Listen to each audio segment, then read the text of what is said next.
I want to play an announcement here from Secretary of HHS, RFK Jr., who I think I was kind of waiting on whether or not this was going to come. It finally came. Here is what he had to say. Watch. At HHS, we have a division called the Biomedical Advanced Research and Development Authority, or BARDA. BARDA drives some of our most advanced scientific research. It funds developments of vaccines, drugs, diagnostics, and other tools to fight emerging diseases and national health threats. Over the past few weeks, BARDA reviewed 22 mRNA vaccine development investments and began canceling them. Let me explain why. Most of these shots are for flu or COVID, but as the pandemic showed us, mRNA vaccines don't perform well against viruses that infect the upper respiratory tract. Here's the problem. mRNA only codes for a small part of the viral proteins, usually a single antigen. One mutation and the vaccine becomes ineffective. This dynamic drives a phenomenon called antigenic shift, meaning that the vaccine paradoxically encourages new mutations and can actually prolong pandemics as the virus constantly mutates to escape the protective effects of the vaccine. Millions of people, maybe even you or someone you know, caught the Omicron variant despite being vaccinated.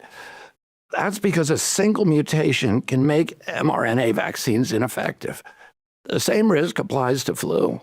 After reviewing the science and consulting top experts at NIH and FDA, HHS has determined that mRNA technology poses more risks than benefits for these respiratory viruses. That's why, after extensive review, BARDA has begun the process of terminating these 22 contracts, totaling just under $500 million. To replace the troubled mRNA programs, we're prioritizing the development of safer, broader vaccine strategies, like whole virus vaccines and novel platforms that don't collapse when viruses mutate. Let me be absolutely clear. HHS supports safe, effective vaccines for every American who wants them. We need to vote for this. That's why we're moving beyond the limitations of mRNA. Okay, good. For respiratory all right, viruses great. And I'm glad. investing in better solutions. Yeah.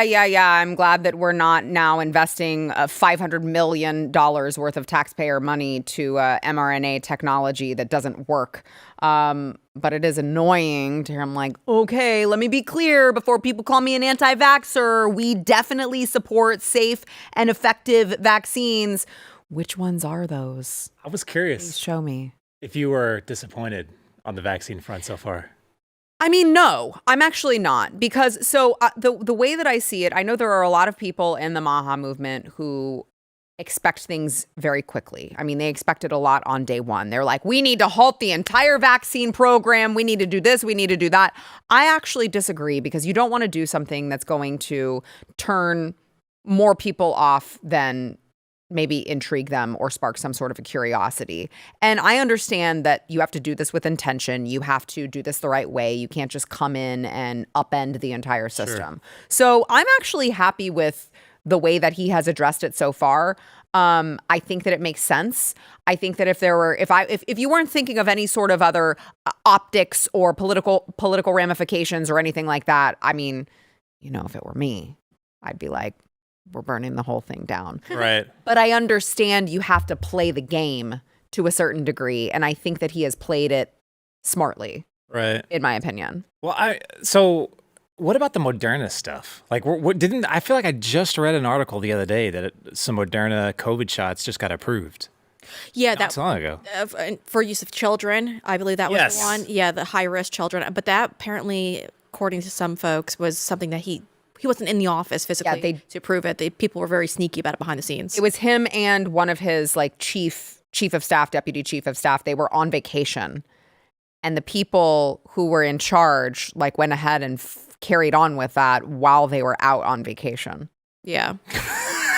Nuts. That's nuts, but I feel like that's probably how it always works in this in this industry. For Stupid crap like that. Yeah. I mean, it's the stuff with Moderna is really, that stuff really pisses me off, because that was like the granddaddy of them all. Yeah. When the government first got into mRNA, I have the technological transfer agreement on my computer right now that shows how the government was colluding with Moderna. Not only that, but I think we've showed it on this show before. Not only that, but the bank account at the Fed where Moderna always has to pay royalties for every single COVID shot they sell to the federal government. If that's not the most batshit crazy collusion, I mean, but that's how food works. That's how drugs work. Yeah, well, the bird flu. Remember when they were talking about the bird flu and we needed to get ahead of the vaccines? That was when Joe Biden was occupying the White House. They constantly kept pushing that out there. And they gave these massive agreements to all these big pharmaceutical companies. And they were all pharmaceutical companies that align with their political views, of course, and who have worked with them in the past. But there was no reason to invest all of this money into this technology to develop the bird flu vaccines because there wasn't a single human case of it. Now they say, oh, we're trying to get ahead of it before it becomes a thing. But that's what they said about COVID. I mean, COVID started in a lab because they were trying to get ahead of something that wasn't existing. Before we release it and it becomes a thing. Yeah. And you're like, oh. And the worst part too is they're injecting this into our food. I mean, pigs right now are being injected with the mRNA vaccines and then we're ingesting it. And there's people out there, a lot of experts who say that it's safe for us to consume the food. But then there's also others who are saying, no, this actually transfers over to humans. And so we should probably sit back and wait before we start doing this widespread. But they're still going ahead with this. Yeah, I mean, I would love for them to look into as well with mRNA. Listen, I'm on board with the fact that it does more harm than good, that the risks outweigh the benefits, and that, you could be looking at potential mutations and stuff like that. I'd like to believe, since it's led by RFK, I hope that they are also looking into that with just standard typical vaccines, because if you look at vaccines, like there's a Hib vaccine that they give children, that it used to be, I don't remember the number, but it moved from like Hib 7 to like Hib 10 because there were new mutations. There were new strains that popped up after they developed the first vaccine, because of course that's what viruses do. They look for how can I survive? How can I adapt to survive? And so that's when you end up seeing new strains and new mutations. And I don't think that is specific to mRNA from all of the research that I've done on vaccines in general. So my hope is that they look at that for these other vaccines as well, because from the research that I have done, just mom, right? Like just random Texas mom here doing all the research that I can. But even just in the research that I've done, I have seen that those mutations are not specific to mRNA. Yeah. You know, what I could not escape the thought in my mind when we were watching him talk about that was how not too long ago, if someone said the exact same things he said, they'd immediately be deplatformed. Oh, we got deplatformed. Possibly charged with something. Yeah. I mean, it just absolutely insane. And now, I mean, we are basically having the conversation that the hippies, the old school like 60s liberals used to have. Yeah. They were of this same mindset. I was talking with Glenn on radio this morning about how Howard Stern is now, no more contract for him.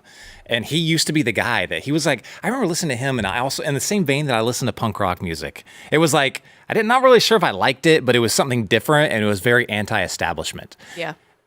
We are now kind of anti-establishment, even though we are in power politically now, but we're still anti-establishment. Talking about, pushing back against big pharma, big food, all these. We are the anti-establishment, and it just feels freaking weird. It is. How the roles have reversed. It is. Will it ever switch back over? I don't know. I don't know. I think everyone's learned a very valuable lesson not to trust the government. Yeah. And I think that's what's really kind of flipped people over to this new side of things, because the left is all in. I mean, they just like, give me more government. I mean, they love it. Worse. They're getting so much worse. I mean, it's actually embarrassing, because they used to be kind of the pushback, but they're not anymore. They comply and they don't ask any questions. What RFK just said, it was very well detailed. And normally, I mean, I know a lot of people push back, but I mean, how do you push back on that? I mean, what he's saying is factually true. I don't have a problem with any of this. And that's why I answered Jason's question the way that I did. That is why I think he's doing it the right way, because he is actually going through the trials. He's going through the scientific way. He's not just saying like, yeah, no, and all. I actually wrote a book a while back that says that these vaccines suck, so I'm taking them off the market. Like he is letting. Trust the science, right? That's what they keep telling us. Trust the science, trust the experts. He's letting his experts go in there, and they're looking at it, and they're bringing him back data, and then he can then use his data and go, listen, this is the reason why. It's a perfectly sound scientific reason why we are making the decision that we're making, so that I think he doesn't get the blowback, and he doesn't get accused of just being like some crazy weirdo conspiracy theorist who's coming in there and trying to make Americans die. Yeah, but even when he does present the science, like with the autism statistics, and then there's other scientists who are like, well, actually, now we just test a lot better. Really? You test that much better? There's 8 gazillion more cases just off of the testing better on it? Right. It's such bullcrap. I know. And then those same guys that are doing the pushback, you'll also find them in the back of a magazine or on MSNBC doing a advertisement for, I approve this new vaccine for whatever. It is so infuriating. I know. Just trust the scientists and the science. Have we not learned by now? No. Well, Fauci told us he was the science. Remember that? Can't question him. Yeah, you if you're questioning him, you're actually questioning science because he is the science. Is he the guy that has a pardon now, just in case? That's him. Hey, that guy. That would be him. Well, it was signed by AutoPen. Yeah, that's true. It's true. Questionable. Right. We'll get there shortly. God, wouldn't that be? I mean, I would pay an obscene amount of money to be able to see like a military tribunal of Anthony Fauci. Maybe like what they did to Roger Stone, right? Where they had like CNN right there ready to go and they raided his home. Yeah. Maybe we get that access for the Blaze. Yeah. Yes. Yeah. And it would have to be like me and Steve Deace. Oh, that'd be great. We were the ones who were on it the entire time that it was happening. And everyone else was like, I don't know. The vaccine's probably fine. We'll take it. And we were like, God, please don't do it. You talked about getting deplatformed. I got the whole Blaze YouTube demonetized for like a month. Simply because I read, this was a scientific study, trust the science, a scientific study on pregnant women who had taken the vaccine and had then had some sort of a miscarriage, like spontaneous miscarriage, and something had happened to the baby. And I literally just sat here, over there, and read the data.